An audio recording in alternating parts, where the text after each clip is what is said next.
Hi friends, നമസ്കാരം. Challenger ആപ്പിന്റെ ഇന്നത്തെ ക്ലാസ്സിലേക്ക് ഏവർക്കും ഹൃദ്യമായ സ്വാഗതം. സുഹൃത്തുക്കളെ, പ്രതിസന്ധികളിൽ തളർന്നവരല്ല, പ്രതീക്ഷകളെ സ്വപ്നം കണ്ടവരാണ് ചരിത്രം സൃഷ്ടിച്ചിട്ടുള്ളത്. അതുകൊണ്ട് നല്ലത് പ്രതീക്ഷിക്കുക, പോസിറ്റീവായി ചിന്തിക്കുക, വിജയം മാത്രം ലക്ഷ്യം കണ്ടുകൊണ്ട് അതിലേക്ക് നിരന്തരം പരിശ്രമിക്കുക. എല്ലാവർക്കും വലിയ വിജയം ഉണ്ടാകട്ടെ എന്ന് ആശംസിച്ചുകൊണ്ട് ചലഞ്ചർ ആപ്പിന്റെ ഇന്നത്തെ ക്ലാസ്സിലേക്ക് എല്ലാവരെയും സ്നേഹത്തോടെ ഒരിക്കൽ കൂടി ഞാൻ ക്ഷണിക്കുകയാണ്. ഇന്ന് നമ്മൾ ഡിസ്കസ് ചെയ്യുന്നത് കേരളം ഭരണ സംവിധാനം എന്ന് പറയുന്ന ടോപ്പിക്കിൽ ഉൾപ്പെട്ട ഒരു കുഞ്ഞു ടോപ്പിക്ക്, കേരള ലോകായുക്തയെ കുറിച്ചാണ് നമ്മൾ പഠിക്കാൻ പോകുന്നത്. നിങ്ങൾക്കറിയാം, ലോക്പാൽ, ലോകായുക്ത, ഓംബുഡ്സ്മാൻ എന്നൊക്കെ പറയുന്ന അതിവിശാലമായ ടോപ്പിക്കാണ് നിങ്ങൾക്ക് പഠിക്കാനുള്ളത്. അതിൽ നിന്നൊരു ചെറിയ ഏട് കേരള ലോകായുക്തയെ കുറിച്ചാണ് ഇന്ന് നമ്മൾ ഡിസ്കസ് ചെയ്യുന്നത്. എന്താണ് കേരള ലോകായുക്ത എന്ന്, അതിന്റെ ഘടന എന്താണ്, അതിന്റെ ഫങ്ഷൻസ് എന്താണ് തുടങ്ങിയ കാര്യങ്ങൾ നമുക്കിന്ന് ഒന്ന് ചർച്ച ചെയ്യാം.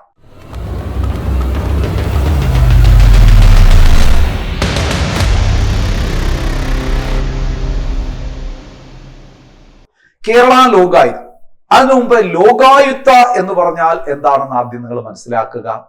ഭരണതലത്തിലും ഉദ്യോഗ തലത്തിലും രാഷ്ട്രീയ തലത്തിലും അഴിമതി തടയുന്നതിനായി സംസ്ഥാന തലത്തിൽ രൂപീകരിക്കപ്പെട്ട ഒരു അഴിമതി വിരുദ്ധ പ്രസ്ഥാനത്തിന്റെ പേരാണ് ലോകായുക്ത. നിങ്ങൾക്കറിയാം, ഭരണതലത്തിലും ഉദ്യോഗ തലത്തിലും രാഷ്ട്രീയ തലത്തിലുമുള്ള അഴിമതി തടയുന്നതിന് ദേശീയ തലത്തിൽ ലോക്പാലും സംസ്ഥാന തലത്തിൽ ലോകായുക്തയും സ്ഥാപിക്കണമെന്ന് ശുപാർശ ചെയ്തത് ഇന്ത്യയുടെ ഒന്നാം ഭരണപരിഷ്കരണ കമ്മീഷനാണ്. 1966 മൊറാർജി ദേശായിയുടെ നേതൃത്വത്തിൽ നിലവിൽ വന്ന ഒന്നാം ഭരണപരിഷ്കരണ കമ്മീഷൻ, ഫസ്റ്റ് അഡ്മിനിസ്ട്രേറ്റീവ് റിഫോംസ് കമ്മിറ്റിയാണ് ഇങ്ങനെ ഒരു ശുപാർശ മുന്നോട്ട് വെച്ചത്. നോക്കൂ, അതിന്റെ വ്യാപ്തി എത്രത്തോളം ഉണ്ടെന്ന് നോക്കൂ. ഏതൊക്കെ മേഖലയിലുള്ളവരുടെ അഴിമതിയാണ് ഇവിടെ വിഷയമായി വരുന്നത്? ഭരണതലത്തില്, ഉദ്യോഗ തലത്തില്, രാഷ്ട്രീയ തലത്തിലും പ്രവർത്തിക്കുന്നവരുടെ അഴിമതി കണ്ടെത്തി തടയുന്നതിന് വേണ്ടി സംസ്ഥാന തലത്തിൽ രൂപീകരിക്കപ്പെട്ട ഒരു അഴിമതി വിരുദ്ധ പ്രസ്ഥാനത്തിന്റെ പേരാണ് ലോകായുക്ത. എന്ന് പറഞ്ഞാൽ മനസ്സിലായോ എന്താണെന്ന്? അതായത് ഭരണകർത്താക്കളുടെയും ഉദ്യോഗസ്ഥരുടെയും രാഷ്ട്രീയക്കാരുടെയും അഴിമതി, ദുർഭരണം, സ്വജനപക്ഷപാതം, നെപ്പോട്ടിസം എന്ന് പറയും അല്ലെ, സ്വജനപക്ഷപാതം, ഇതൊക്കെ കണ്ടെത്തി തടയുക, അവർക്കെതിരെ നടപടി സ്വീകരിക്കുക എന്നതാണ് ആത്യന്തികമായി ഈ പ്രസ്ഥാനത്തിന്റെ ലക്ഷ്യം. രാജ്യത്ത് അല്ലെങ്കിൽ സംസ്ഥാനത്ത് അഴിമതി ഇല്ലാതാക്കുക, സംസ്ഥാനത്തെ അഴിമതി വിമുക്തമാക്കുക എന്ന ഉദ്ദേശത്തോടുകൂടി പ്രവർത്തിക്കുന്ന ഒരു അതിശക്തമായ ഒരു പ്രസ്ഥാനത്തിന്റെ പേരാണ് ലോകായുക്ത. ഇത് ലോകായുക്തയുടെ ഒരു ഡെഫിനിഷൻ. കേരള ലോകായുക്തയെ സംബന്ധിച്ചാണ് നമ്മൾ പഠിക്കാൻ പോകുന്നത്. അതായത് കേരള ലോകായുക്തയുടെ മുൻഗാമി എന്നറിയപ്പെടുന്നത്, അഴിമതി തടയുന്നതിന് വേണ്ടി ലോകായുക്തയൊക്കെ വരുന്നതിന് മുമ്പ് കേരളത്തിൽ ഏതെങ്കിലും ഒരു നിയമം ഉണ്ടായിരുന്നു. കേരള പൊതുപ്രവർത്തക അഴിമതി നിരോധന നിയമം 1998. 1998 കേരള പൊതുപ്രവർത്തക അഴിമതി നിരോധന നിയമമാണ് ലോകായുക്തയുടെ മുൻഗാമിയായി നമ്മൾ കാണുന്നത്.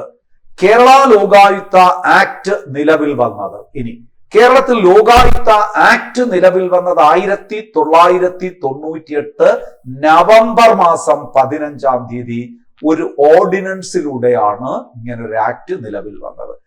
അടുത്ത ചോദ്യം ഞാൻ പറയുമ്പം നിങ്ങൾക്ക് ആശയക്കുഴപ്പമുണ്ടാകും.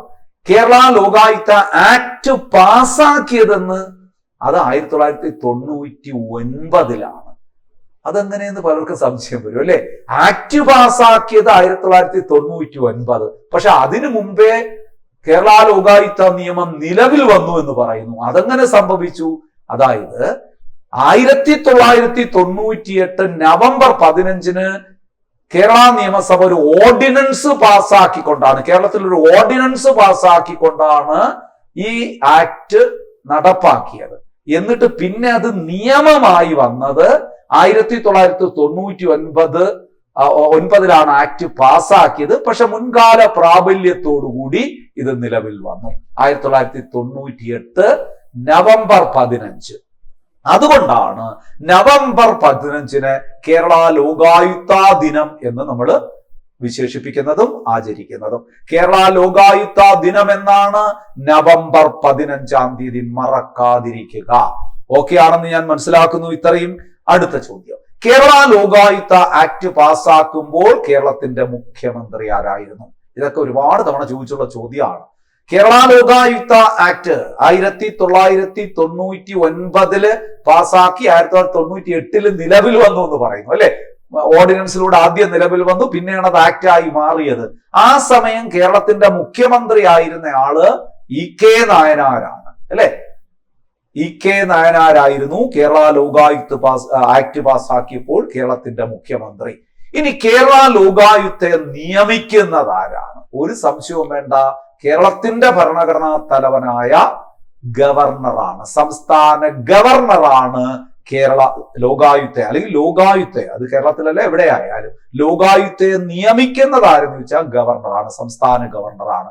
ആരുടെ ഉപദേശപ്രകാരമാണ് ലോകായുക്തയെ നിയമിക്കുന്നത്? സംസ്ഥാനത്ത് ലോകായുക്തയെ ഗവർണർ നിയമിക്കുന്നത് ആരുടെ ഉപദേശപ്രകാരം, ശുപാർശ പ്രകാരം എന്ന് വെച്ചാൽ മുഖ്യമന്ത്രിയുടെ ശുപാർശ പ്രകാരം, മുഖ്യമന്ത്രിയുടെ ഉപദേശപ്രകാരം. മുഖ്യമന്ത്രി എങ്ങനെ ഉപദേശിക്കും? മുഖ്യമന്ത്രി മറ്റ് രണ്ടാൾക്കാരുമായിട്ട് കൺസൾട്ട് ചെയ്തിട്ടാണ് ഗവർണർക്ക് ഉപദേശം കൊടുക്കുന്നത്. അപ്പൊ നമുക്കതിനൊരു കമ്മിറ്റിയായി തന്നെ പറയാം. 3 അംഗ കമ്മിറ്റിയുടെ തീരുമാനപ്രകാരം ആ കമ്മിറ്റിയുടെ തലവനായ മുഖ്യമന്ത്രി ആരോട് പറയും? ഗവർണറോട് പറയും ലോകായുക്തയെ നിയമിക്കാൻ. ആ കമ്മിറ്റിയിലെ അംഗങ്ങളപ്പോ ആരൊക്കെ ആയിരിക്കും? മുഖ്യമന്ത്രി തലവൻ, മുഖ്യമന്ത്രി, നിയമസഭാ സ്പീക്കർ, നിയമസഭയുടെ പ്രതിപക്ഷ നേതാവ്. കണ്ടോ, പ്രതിപക്ഷ നേതാവിനും ഇവിടെ റോളുണ്ട്. അപ്പൊ കേരള ലോകായുക്തയെ നിയമിക്കുന്നത് നമ്മുടെ ആരാണ്? ഭരണഘടനാ തലവൻ, സംസ്ഥാനത്തിന്റെ ഭരണഘടനാ തലവൻ ഗവർണറാണ്. ആരുടെ ഉപദേശപ്രകാരം? മുഖ്യമന്ത്രിയുടെ ഉപദേശപ്രകാരം. മുഖ്യമന്ത്രി ആരുമായിട്ടൊക്കെ കൺസൾട്ട് ചെയ്യും?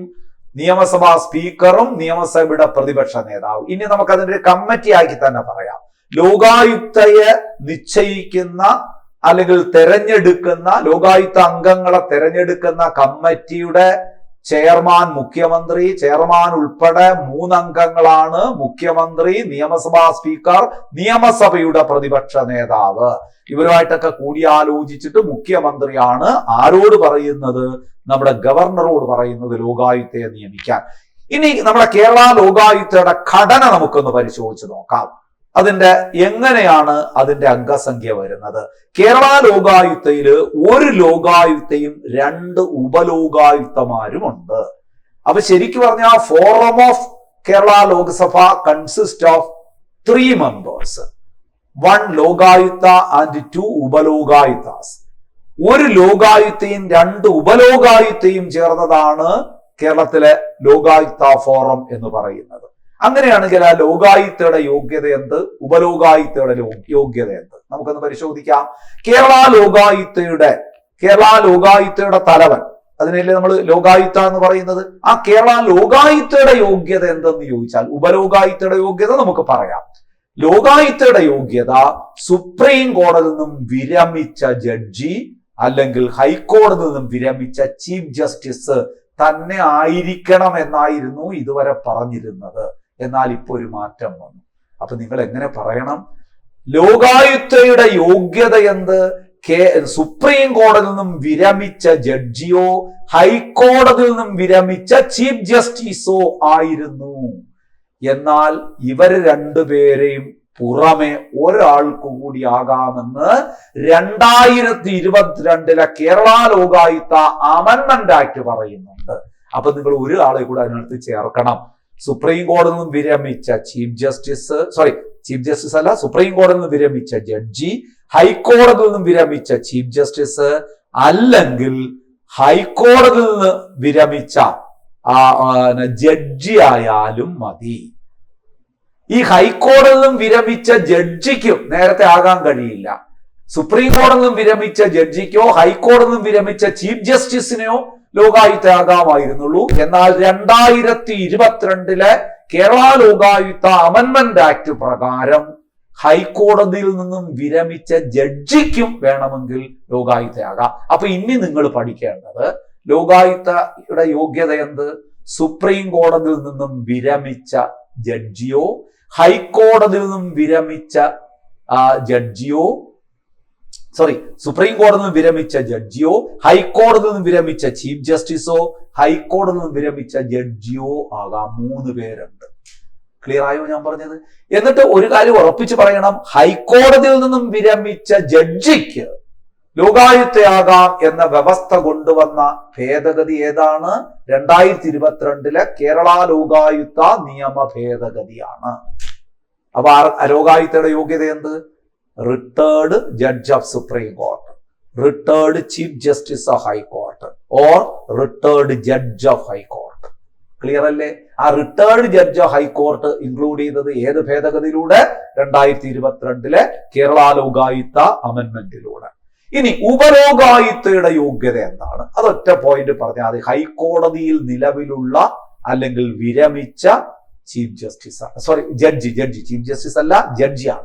ഹൈക്കോടതിയിൽ ഇപ്പം നിലവിലുള്ളതോ a serving or retired judge of high court, ഹൈക്കോടതിയിൽ നിലവിലുള്ളതോ വിരമിച്ചതായ ജഡ്ജി. പക്ഷെ നിലവിലുള്ള ജഡ്ജിയാണ് ലോകായുക്തയായി നിയമിക്കുന്നതെങ്കിൽ ആ ഹൈക്കോടതിയിലെ ചീഫ് ജസ്റ്റിസുമായിട്ട് കൂടിയാലോചിച്ചിട്ട് അദ്ദേഹത്തിന്റെ സമ്മതവും കൂടി വാങ്ങിച്ചിട്ടേ ലോകായുക്തയായിട്ട് നിയമിക്കാൻ പാടുള്ളൂ. ഇപ്പൊ ഗവർണർ കേരള ഉപലോകായുക്തയായിട്ട് ഹൈക്കോടതിയിൽ നിലവിലുള്ള ഒരു ജഡ്ജിയെ നിയമിക്കുകയാണെങ്കിൽ ഗവർണർ എന്ത് ചെയ്യണം?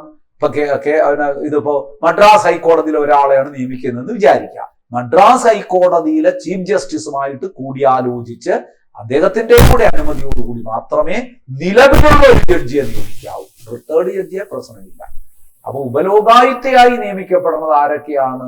പഠിക്കണം, മറന്നുപോലും, എല്ലാം കൂടെ കൂടി കുഴയരുത്. ഉപലോകായുക്തയായി നിയമിക്കപ്പെടുന്നത് ഹൈക്കോടതിയിൽ നിലവിലുള്ളതോ വിരമിച്ചതോ ആയ ജഡ്ജി. ലോകായുക്തയോ സുപ്രീം കോടതിയിൽ നിന്ന് വിരമിച്ച ജഡ്ജി, ഹൈക്കോടതിയിൽ നിന്ന് വിരമിച്ച ചീഫ് ജസ്റ്റിസ്, ഇപ്പം ഹൈക്കോടതിയിൽ നിന്ന് വിരമിച്ച ജഡ്ജി ആയാലും മതി. ഓക്കെ ആണെന്ന് വിശ്വസിക്കുന്നു. ഇത് ക്ലിയർ അല്ലേ? അടുത്തത്, ഇനി ഇവരുടെ ശമ്പളം നമുക്കൊന്ന് പരിശോധിക്കാം. ലോകായുക്തയുടെ ശമ്പളം എന്ന് പറയുന്നത് പ്രതിമാസ ശമ്പളം സുപ്രീം കോടതി ജഡ്ജിയുടെ ശമ്പളത്തിന് തുല്യം 2,50,000, അല്ലെങ്കിൽ ഹൈക്കോടതി ചീഫ് ജസ്റ്റിസിന്റെ ശമ്പളത്തിന് തുല്യം 2,50,000. രണ്ടൊന്ന് തന്നെ അല്ലെ? അപ്പൊ സുപ്രീം കോടതി ജഡ്ജിയുടെ ശമ്പളത്തിന് തുല്യം എന്തിനാണ് 2,50,000 എന്ന് പറഞ്ഞാൽ പോരെ എന്ന് നിങ്ങൾ ചോദിക്കാം. പക്ഷെ പരീക്ഷയ്ക്ക് മിക്കവാറും ആൻസറായി വരുന്നത് 2,50,000 എന്നല്ല. ലോകായുക്തയുടെ പ്രതിമാസ ശമ്പളം എത്രാന്ന് ചോദിച്ചിട്ട് ആൻസർ വരുന്നത് സുപ്രീം കോടതി ജഡ്ജിയുടെ ശമ്പളത്തിന് തുല്യമെന്നാണ്. അതുകൊണ്ടാണ് അങ്ങനെ കൂടെ തന്നിട്ട് ഞാൻ എമൗണ്ട് തന്നത്. അപ്പൊ ഉപലോകായുക്തയുടെ ശമ്പളമോ അത് ഹൈക്കോടതി ജഡ്ജിയുടെ ശമ്പളത്തിന് തുല്യമായിരിക്കും, 2,25,000. സുപ്രീം കോടതി ജഡ്ജിയുടെ ശമ്പളം, ചീഫ് ജസ്റ്റിസ് എന്ന് പറയരുത്, സുപ്രീം കോടതി ജഡ്ജിയുടെ ശമ്പളത്തിന് തുല്യമാണ് ലോകായുക്തയുടെ പ്രതിമാസ ശമ്പളം 2,50,000. ഹൈക്കോടതി ജഡ്ജിയുടെ ശമ്പളത്തിന് തുല്യമാണ് ഉപലോകായുക്തയുടെ പ്രതിമാസ ശമ്പളം 2,25,000 രൂപ. ലോകായുക്തയുടെ കാലാവധി എത്രയാണ്? 5 വർഷം എന്നായിരുന്നു നേരത്തെ പറഞ്ഞിരുന്നത്. ഇപ്പം പറയുന്നത് അങ്ങനെയല്ല. 5 വർഷമോ അംഗങ്ങൾക്ക് 70 വയസ്സോ ഏതാണ് ആദ്യം വരുന്നത്? അപ്പൊ ഈ 70 വയസ്സ് എപ്പം വന്ന് ചേർന്നു? 2022 ഭേദഗതിയിലൂടെ. ശ്രദ്ധിക്കണേ, ലോകായുക്ത അംഗങ്ങളുടെ വിരമിക്കൽ പ്രായം 70 വയസ്സായി നിജപ്പെടുത്തിയ ഭേദഗതി ഏത്? 2022 ലോകായുക്ത അമെൻമെന്റ് ആക്ട് ആണ്. നേരത്തെ 5 വർഷമെന്നേ പറഞ്ഞിട്ടുണ്ടായിരുന്നുള്ളൂ. അപ്പൊ കാലാവധി എങ്ങനെ? കാലാവധി 5 വർഷമോ അംഗങ്ങൾക്ക് 70 വയസ്സോ ഏതാണ് ആദ്യം വരുന്നത്? 70 വയസ്സ് വിരമിക്കൽ പ്രായമായി നിശ്ചയിച്ചത് 2022 ലോകായുക്ത ഭേദഗതി നിയമത്തിലൂടെ, കേരള ലോകായുക്ത ഭേദഗതി നിയമത്തിലൂടെയാണെന്ന് ഓർക്കുക. ഇനി ലോകായുക്തയോ ഉപലോകായുക്തയോ തുടർ നിയമനത്തിന് എന്ന് പറഞ്ഞാൽ വീണ്ടും നിയമിക്കപ്പെടുന്നതിന് യോഗ്യരല്ല. ഒരിക്കൽ ലോകായുക്തയായ ആളിന് വീണ്ടും ലോകായുക്തയാകാൻ പറ്റില്ല. ഒരിക്കൽ ഉപലോകായുക്ത അയാളിന് വീണ്ടും ആ സ്ഥാനം വഹിക്കാൻ കഴിയില്ല. അവർക്ക് പുനർനിയമനത്തിന് അഥവാ തുടർ നിയമനത്തിന് അർഹതയില്ല. ലോകായുക്ത, ഉപലോകായുക്ത എന്നിവർക്കുള്ള ശമ്പളവും മറ്റ് ആനുകൂല്യങ്ങളും നൽകുന്നത് ഞാൻ നേരത്തെ പറഞ്ഞു consolidated fund of the state, സംസ്ഥാനത്തെ കൺസോളിഡേറ്റഡ് ഫണ്ട്. ഇനി ലോകായുക്ത രാജിക്കത്ത് സമർപ്പിക്കുന്നത് ആർക്കാണ്? അപ്പോയിന്റിംഗ് അതോറിറ്റി ആരാണ്? ഗവർണർ അല്ലേ? അപ്പം ഗവർണർക്കാണ് ലോകായുക്ത അംഗങ്ങൾ രാജിക്കത്ത് സമർപ്പിക്കുന്നത്. വാർഷിക റിപ്പോർട്ട്, ലോകായുക്ത വാർഷിക റിപ്പോർട്ട് സമർപ്പിക്കുന്നത് ഗവർണർക്ക്. ലോക്പാലൊക്കെ വാർഷിക റിപ്പോർട്ട് സമർപ്പിക്കുന്നത് പ്രസിഡന്റിനാണ്, രാഷ്ട്രപതിക്കാണ്. ലോക്പാൽ നമുക്ക് പിന്നീട് ഒരു അവസരത്തിൽ എടുക്കാം. ലോകായുക്ത വാർഷിക റിപ്പോർട്ട് സമർപ്പിക്കുന്നത് ഗവർണർക്കാണ്. ലോകായുക്ത, ഉപലോകായുക്ത എന്നിവരെ നീക്കം ചെയ്യാനുള്ള അധികാരം, ശ്രദ്ധിക്കണേ, ഒരിക്കൽ നിയമിക്കപ്പെട്ടാൽ ആ ലോകായുക്ത അംഗങ്ങളെ നീക്കം ചെയ്യാൻ ഒരാൾക്ക് മാത്രമേ അധികാരമുള്ളൂ, ഒരു പ്രസ്ഥാനത്തിന് മാത്രമേ അധികാരമുള്ളൂ. എന്ന് പറയുമ്പോൾ നിങ്ങളൊരു കാര്യം മനസ്സിലാക്കണം, ലോകായുക്തയായി നിയമിക്കപ്പെട്ടു കഴിഞ്ഞാൽ അയാളെ പിരിച്ചുവിടാനോ സ്ഥലം മാറ്റാനോ കഴിയില്ല. ലോകായുക്തയായും ഉപലോകായുക്തയായും നിയമിക്കപ്പെട്ട വ്യക്തികളെ പിരിച്ചുവിടാനോ സ്ഥലം മാറ്റാനോ കഴിയില്ല. പക്ഷെ അവരെ നീക്കം ചെയ്യാം, ഗവർണർക്ക് പറ്റൂല. നീക്കം ചെയ്യാൻ അധികാരമുള്ളത് സംസ്ഥാന നിയമസഭയ്ക്കാണ്. ഇംപീച്ച്മെന്റ് പോലെ അല്ലെ? സംസ്ഥാന നിയമസഭ പ്രത്യേക ഭൂരിപക്ഷത്തിൽ പ്രമേയം പാസാക്കിക്കൊണ്ട്, സ്പെഷ്യൽ മെജോറിറ്റി 2/3 ഭൂരിപക്ഷത്തിൽ പ്രമേയം പാസാക്കിക്കൊണ്ട് മാത്രമേ ലോകായുക്തയെ നീക്കം ചെയ്യാൻ കഴിയുകയുള്ളൂ. അത് സംസ്ഥാന നിയമസഭയ്ക്ക് മാത്രമേ അതിന് അധികാരമുള്ളൂ. ഇനി ലോകായുക്തയുടെ റിപ്പോർട്ട് ഗവർണർക്ക് നൽകുമെന്ന് പറഞ്ഞു. ആ റിപ്പോർട്ടിന്റെ സ്വഭാവം എന്താണെന്ന് അറിയാമോ? അഡ്വൈസറി നേച്ചറാണ്.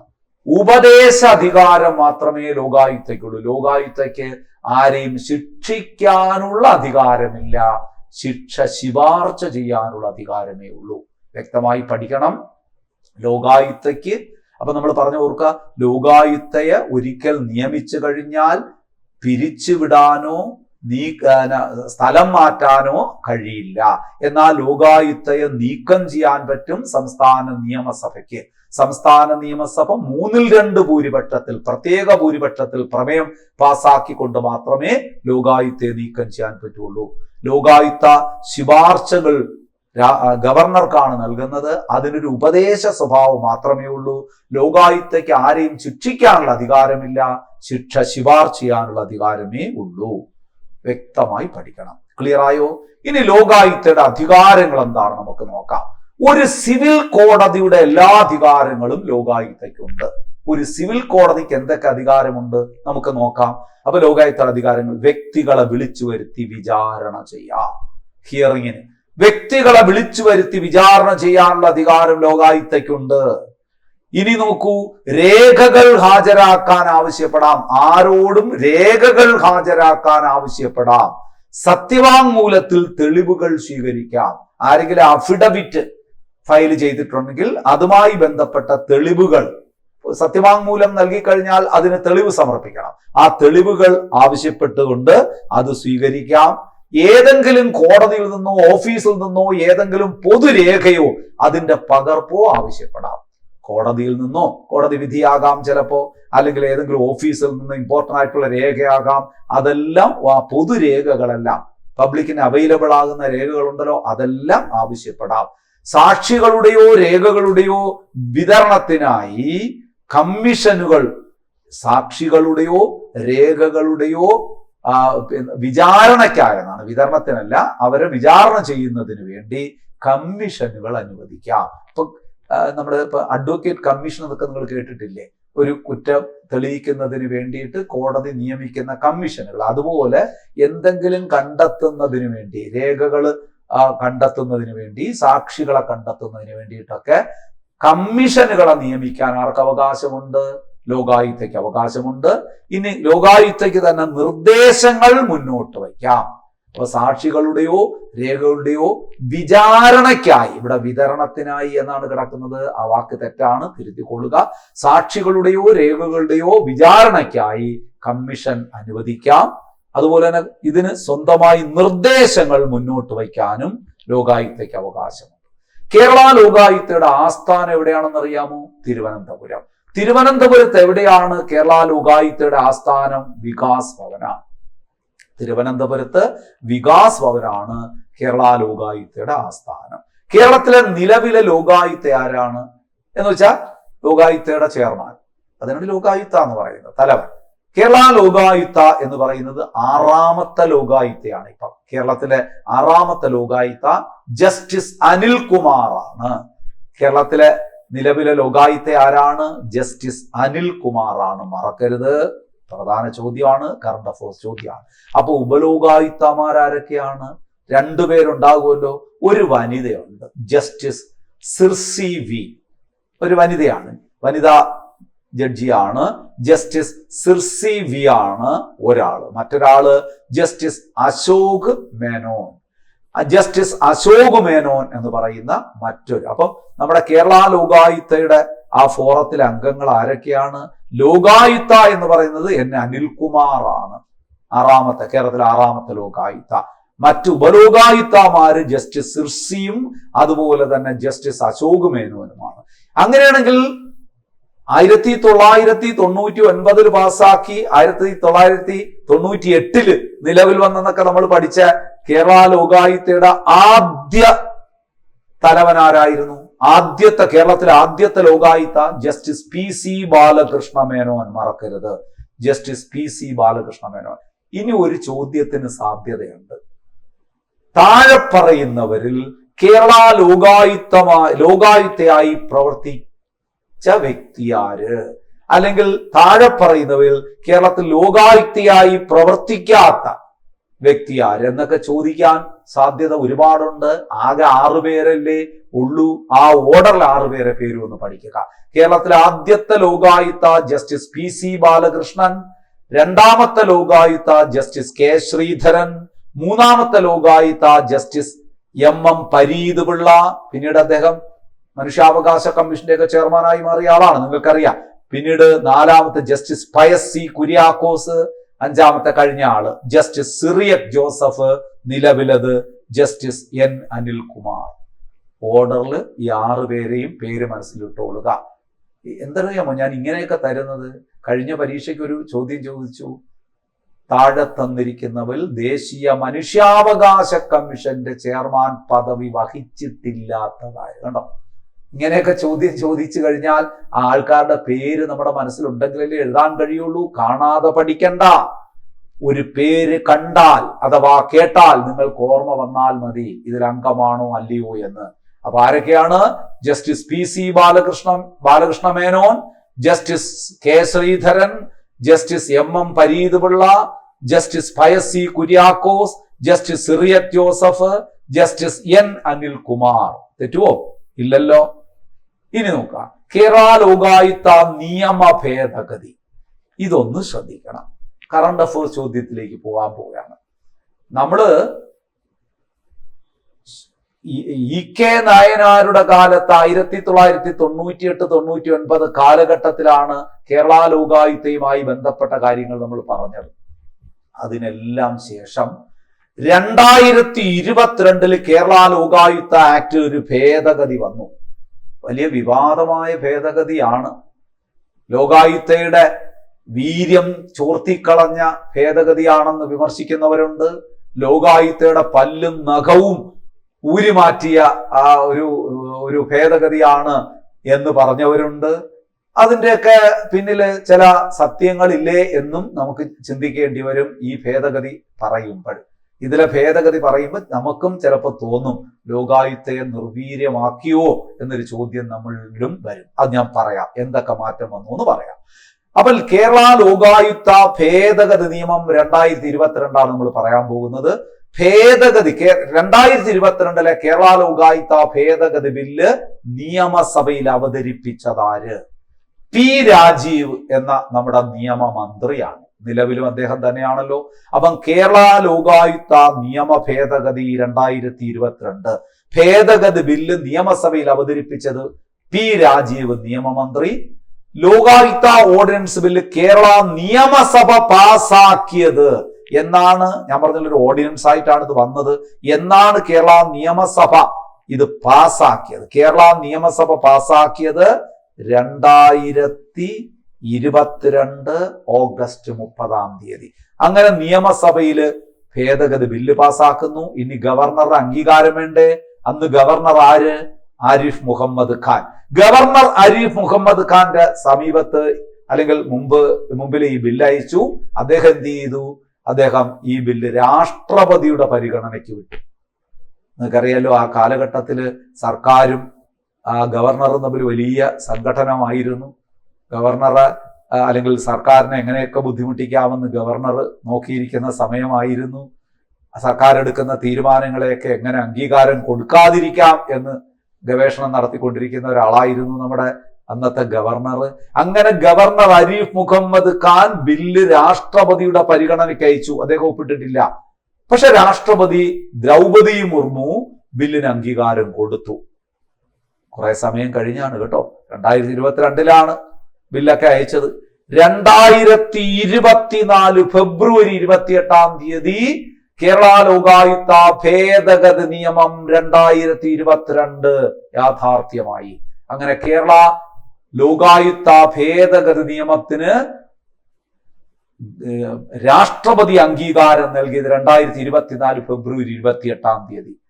അങ്ങനെ നയനാർ മുഖ്യമന്ത്രിയായിരുന്ന സമയത്ത്, നയനാർ മന്ത്രിസഭയുടെ കാലത്ത് പാസാക്കിയ കേരള ലോകായുക്ത ആക്ട് 23 വർഷങ്ങൾക്ക് ശേഷം ഭേദഗതി ചെയ്യപ്പെട്ടു.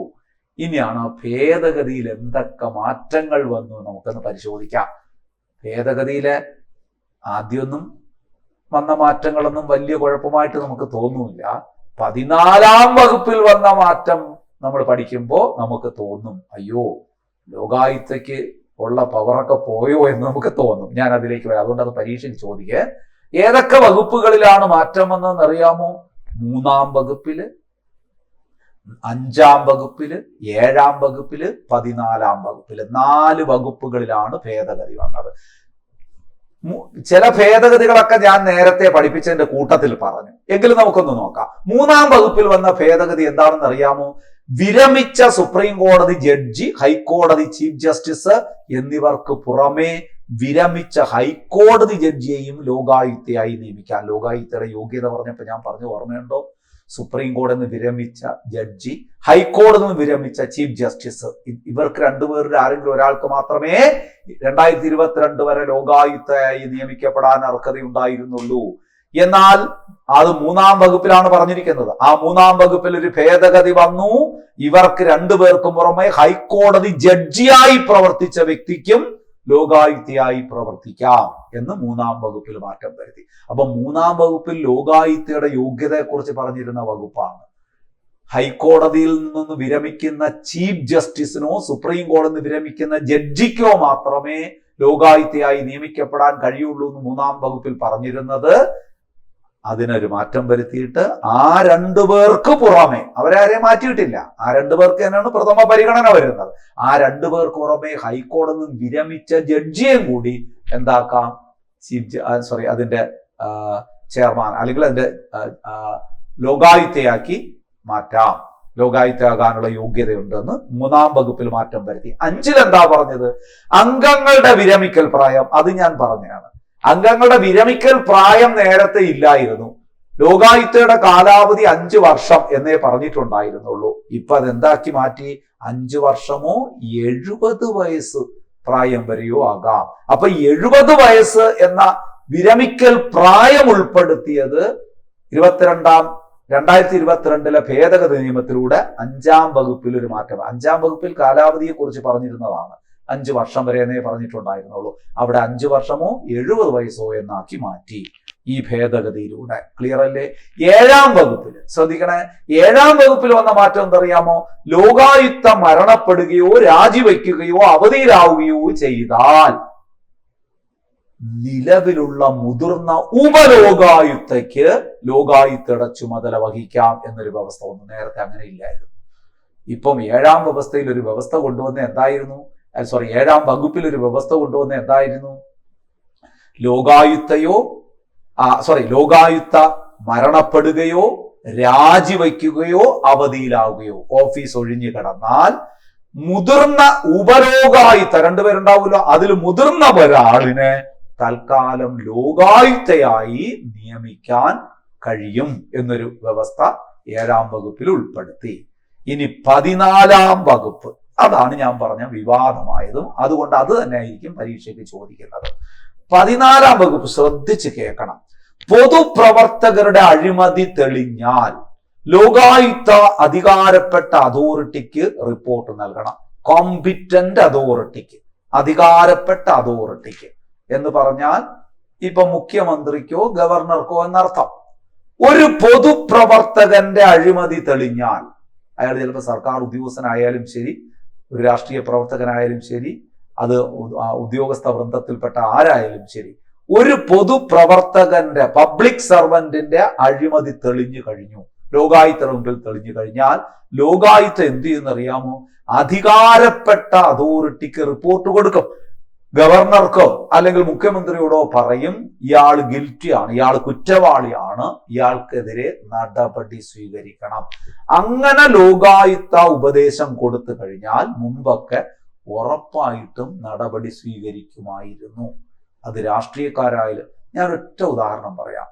കഴിഞ്ഞ മന്ത്രിസഭയിൽ, പിണറായി സർക്കാരിന്റെ മന്ത്രിസഭയിലെ ഒരു മന്ത്രിയായിരുന്ന KT ജലീൽ എങ്ങനെ രാജിവെച്ചു എന്ന് നിങ്ങൾ അറിയാമല്ലോ.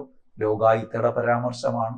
അദ്ദേഹം സ്വജനപക്ഷപാത, നെപ്പോട്ടിസം നടത്തി, ബന്ധുക്കാർക്ക് എന്തോ നിയമനം നടത്തി അനധികൃതമായി എന്ന് ലോകായുക്ത ഗവർണർക്ക് അല്ലെങ്കിൽ മുഖ്യമന്ത്രിക്ക് വിവരം നൽകി. ഇങ്ങനെയാണ്, നിങ്ങളുടെ മന്ത്രിസഭയിൽപ്പെട്ട ഒരാള് നെപ്പോട്ടിസം നടത്തിയിരിക്കുന്നു, അയാളുടെ പേരിൽ നടപടിയെടുക്കണം. ആ കൺസേൺഡ് അതോറിറ്റിയായ ആള് നടപടി എടുക്കുന്നതിന് മുമ്പ് തന്നെ അദ്ദേഹം രാജിവെച്ചു. കാരണം പുറത്താക്കും, ഒരു സംശയവും വേണ്ട. ഇതായിരുന്നു മുമ്പത്തെ അവസ്ഥ. അപ്പം പൊതുപ്രവർത്തകർ രക്ഷപ്പെടാൻ പറ്റില്ല. ഇപ്പം വന്ന മാറ്റം എന്തെന്നറിയാമോ? പൊതുപ്രവർത്തകരുടെ അഴിമതി തെളിഞ്ഞാൽ ലോകായുക്ത അധികാരപ്പെട്ട അതോറിറ്റിക്ക് റിപ്പോർട്ട് നൽകണം. നേരത്തെ പോലെ തന്നെ സ്വീകരിച്ച നടപടികളെ കുറിച്ച് അധികാരപ്പെട്ട അതോറിറ്റി 90 ദിവസത്തിനുള്ളിൽ ലോകായുക്തയെ അറിയിക്കണം. ഇപ്പൊ അങ്ങനെയാണ്. ലോകായുക്തയോട് പറയാണ്, ഒരു പൊതുപ്രവർത്തകൻ അഴിമതിക്കാരനാണ്, അയാളുടെ പേരിൽ നടപടി എടുക്കണമെന്ന് പറഞ്ഞുകൊണ്ട് ഇപ്പൊ ഒരു റിപ്പോർട്ട് കൊടുത്തു എന്നിരിക്കട്ടെ. ലോകായുക്ത ഗവർണർ കൊടുത്തു, ഗവർണർ അത് മുഖ്യമന്ത്രിക്ക് കൊടുത്തു, അപ്പം അല്ലെങ്കിൽ മന്ത്രി നിയമസഭയിൽ വെച്ചു. അപ്പൊ എന്താണ്, മന്ത്രിസഭ എന്ത് തീരുമാനിക്കുന്നു? അതിന്റെ ഇങ്ങനെ ഒരു റിപ്പോർട്ട് കിട്ടിക്കഴിഞ്ഞാൽ എത്ര ദിവസത്തിനുള്ളിൽ അതിന് മറുപടി ലോകായുക്തയ്ക്ക് കൊടുത്തിരിക്കണമെന്ന് വെച്ചാൽ 3 മാസമാണ്. 90 ദിവസത്തിനുള്ളിൽ അതിന്റെ നടപടി, എന്ത് നടപടി എടുത്തു എന്ന് പറഞ്ഞുകൊണ്ട് ഈ കോമ്പിറ്റന്റ് അതോറിറ്റി ലോകായുക്തയ്ക്ക് റിപ്പോർട്ട് നൽകണം. ഇവിടെ ഒരു പ്രശ്നം എന്താണെന്ന് അറിയാമോ? ലോകായുക്തയുടെ റിപ്പോർട്ടിന്മേൽ നടപടി എടുക്കാനും എടുക്കാതിരിക്കാനും കോമ്പിറ്റന്റ് അതോറിറ്റിക്ക് അധികാരമുണ്ട്. മുമ്പ് അങ്ങനെ ഇല്ലായിരുന്നു. മുമ്പ് പറഞ്ഞാൽ നടപടി എടുക്കും. ഇപ്പോഴ് എന്ത് ചെയ്യും? 90 ദിവസത്തിനുള്ളിൽ ഗവൺമെന്റ് ലോകായുക്തയെ അറിയിക്കുകയാണ്, അയാളുടെ പേരിൽ നടപടി എടുത്തു അല്ലെങ്കിൽ എടുത്തില്ല, എടുക്കാത്തതിന്റെ കാരണം ഇന്ന കാരണങ്ങളാണ്, അങ്ങനെ എടുക്കാൻ പറ്റില്ല എന്ന് പറഞ്ഞ് റിപ്പോർട്ട് കൊടുത്താൽ ലോകായുക്തയ്ക്ക് ഒന്നും ചെയ്യാൻ പറ്റില്ല. അതാണ് നമ്മൾ പറഞ്ഞ ലോകായുക്തയുടെ പല്ലും നഖവും കൊഴിച്ചു കളഞ്ഞു എന്ന് പറയാൻ കാരണം. ലോകായുക്തരെ നോക്കുകുത്തി പോലെ ആയി. ശരിക്കും പറഞ്ഞു കഴിഞ്ഞാൽ നടപടിയെടുക്കാൻ പറ്റുന്നില്ല. മനസ്സിലാകുന്നുണ്ടല്ലോ? നടപടിയെടുത്തില്ലെങ്കിൽ ഒന്നും ചെയ്യാൻ പറ്റില്ല. മറ്റത് പവറായിരുന്നു. അങ്ങനെ പറഞ്ഞാൽ നടപടി എടുക്കും. കാരണം ഒരു സിവിൽ കോടതിയുടെ സ്ഥാനത്ത് നിന്നുകൊണ്ട് കൊടുക്കുന്ന ഉത്തരവാണ് ഇതൊന്ന്. ഇതിനേക്കാളും അപകടകരമായ കാര്യമാണ് ഇനി ഞാൻ പറയാൻ പോകുന്നത്. മുമ്പ് ലോകായുക്ത ഒരു ആള് കുറ്റവാളിയാണെന്ന് കണ്ടെത്തി, അത് മുഖ്യമന്ത്രി തന്നെ ആയിക്കോട്ടെ, മന്ത്രി തന്നെ ആയിക്കോട്ടെ, അല്ലെങ്കിൽ ഏതെങ്കിലും MLA ആയിക്കോട്ടെ, അല്ലെങ്കിൽ മറ്റേതും പൊതുപ്രവർത്തകനായിക്കോട്ടെ, അയാൾ കുറ്റവാളിയാണ് എന്ന് വിധിച്ചു കഴിഞ്ഞാൽ കുറ്റവാളി തന്നെയാണ്. പക്ഷെ അതിനൊരു ചെറിയ തകരാറുകൂടെ അവിടെ ഉണ്ടെന്ന് നമുക്ക് പറയേണ്ടി വരും. അതിനൊരു അപ്പീല് പോകാൻ ശരിക്ക് മാർഗമില്ലായിരുന്നു. അതൊരു ചെറിയ കുറവായിട്ട് തന്നെ, എന്റെ വ്യക്തിപരമായ അഭിപ്രായത്തിൽ ഞാൻ പറയണം, അതൊരു ചെറിയ കുറവായി തന്നെ നേരത്തെ ഉണ്ടായിരുന്നു. ഇത് അങ്ങനെ ഒരു വലിയ ഹയർ കോടതിയൊന്നും അല്ലല്ലോ ലോകായുക്ത എന്ന് പറയുന്നത്. ലോകായുക്ത വിധിക്കെതിരെ ഒരു അപ്പീല് പോകാനുള്ള അപ്പീൽ അധികാരം കൊടുക്കണമായിരുന്നു. മുമ്പ് അങ്ങനെ വലുതായിട്ടില്ലായിരുന്നു. ഇപ്പൊ എന്താ സംഭവിച്ചെന്നറിയാമോ? മുഖ്യമന്ത്രിക്കെതിരെയുള്ള വിധിയാണ് ലോകായുക്തയിൽ നിന്ന് വന്നാൽ അത് പരിശോധിക്കാനുള്ള അധികാരം ആർക്ക് കൊടുത്തു? സംസ്ഥാന നിയമസഭയ്ക്ക്. അപ്പൊ നിങ്ങൾ ആലോചിച്ച് നോക്കൂ, മുഖ്യമന്ത്രി കുറ്റക്കാരനാണെന്ന് ലോകായുക്ത വിധിച്ചു. ആ വിധിയുടെ അപ്പീൽ അധികാരി ആരാണെന്നറിയുമോ? നിയമസഭ. നിയമസഭ പിന്നെ തീരുമാനിക്കണം മുഖ്യമന്ത്രി കുറ്റക്കാരനാണോ അല്ലയോ, രാജിവെക്കണോ അല്ലയോ എന്ന്. നിയമസഭയിൽ ആർക്കാണ് ഭൂരിപക്ഷമുള്ളത്? റൂളിംഗ് പാർട്ടിക്കല്ലേ. നിയമസഭയിലെ ഭൂരിപക്ഷം പേര് മുഖ്യമന്ത്രി അഴിമതിക്കാരനാണെന്ന് പറയുമോ? ഇല്ല. കണ്ട, അതാണ് നമ്മൾ പറഞ്ഞ ഇവിടുത്തെ അപകടം. അടുത്ത നോക്കൂ, മന്ത്രിക്കെതിരെയുള്ള വിധി പരിശോധിക്കാനുള്ള അധികാരം മുഖ്യമന്ത്രിക്ക് നൽകി. നോക്കൂ, നമ്മുടെ മന്ത്രിമാരാരെങ്കിലും അഴിമതിക്കാരാണ് എന്ന് ലോകായുക്ത പറഞ്ഞാൽ അതിന്റെ അവസാന അതോറിറ്റി ആരാണ്?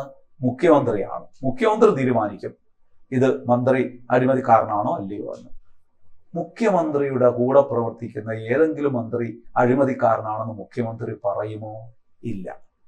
അതാണ് ഇവിടുത്തെ അപകടം എന്ന് പറയുന്നത്. അടുത്ത നോക്കൂ, ഇനി പറയുന്നത് ഏതെങ്കിലും MLA-മാർക്ക് എതിരെയുള്ള വിധിയാണ് ലോകായുക്ത എന്ന് വരുന്നെങ്കിൽ അത് പരിശോധിക്കാനുള്ള അധികാരം നിയമസഭാ സ്പീക്കർക്ക് ലഭിച്ചു. അത് പിന്നെ വലിയ കുഴപ്പമില്ല എന്ന് പറയാം. MLA-മാർക്കുള്ള വിധിക്കെതിരെ എന്തെങ്കിലും പരിശോധിക്കാനുള്ള അധികാരം നിയമസഭാ സ്പീക്കർക്ക് നൽകി. ചുരുക്കി പറഞ്ഞാൽ നമ്മുടെ ലോകായുക്തയുടെ അധികാരങ്ങള് ഒരുപാട് കുറഞ്ഞു എന്നർത്ഥം. ലോകായുക്ത ശരിക്കു പറഞ്ഞു കഴിഞ്ഞാൽ മുമ്പുണ്ടായിരുന്ന അധികാരങ്ങൾ ഇപ്പോഴില്ല. 2022 ഭേദഗതിയിലൂടെ ഇത് നമ്മൾ പറയുമ്പോൾ നമ്മൾ കേരളത്തിലെ നിയമസഭ എന്തോ കുഴപ്പം കാണിച്ചു എന്ന്, അല്ലെങ്കിൽ ഈ നിയമം കൊണ്ടുവന്ന് കുഴപ്പം കാണിച്ചു എന്ന് പറയണ്ട. പല സംസ്ഥാനങ്ങളിലും ഇങ്ങനെയൊക്കെ തന്നെയാണ്. ലോകായുക്തയുടെ അധികാരങ്ങളില് ചില നിയന്ത്രണങ്ങൾ കൊണ്ടുവന്നു. ലോകായുക്തയുടെ വിധിയിന്മേൽ അപ്പീൽ അധികാരം കൊണ്ടുവന്നു. ഇത് നമ്മൾ മാത്രമല്ല, മിക്കവാറുള്ള സംസ്ഥാനങ്ങൾ അങ്ങനെ തന്നെയാണ് ചെയ്തത്.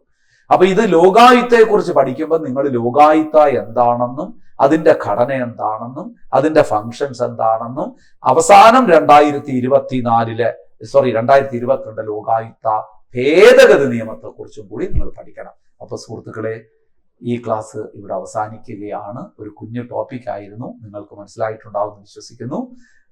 നന്നായി പഠിച്ച് മുന്നേറുക. പരീക്ഷകൾ ഒരുപാട് വന്നുകൊണ്ടിരിക്കുന്നു. എല്ലാം എഫക്റ്റീവായി നേരിടാൻ നിങ്ങൾ കഴിയട്ടെ എന്ന് പ്രാർത്ഥിച്ചുകൊണ്ട് ആശംസിച്ചുകൊണ്ട് ഇന്നത്തെ ക്ലാസ് അവിടെ വൈൻഡപ്പ് ചെയ്യുന്നു. മറ്റൊരു ക്ലാസ്സുമായി നമുക്ക് വീണ്ടും കാണാം. Thank you so much. Good bye.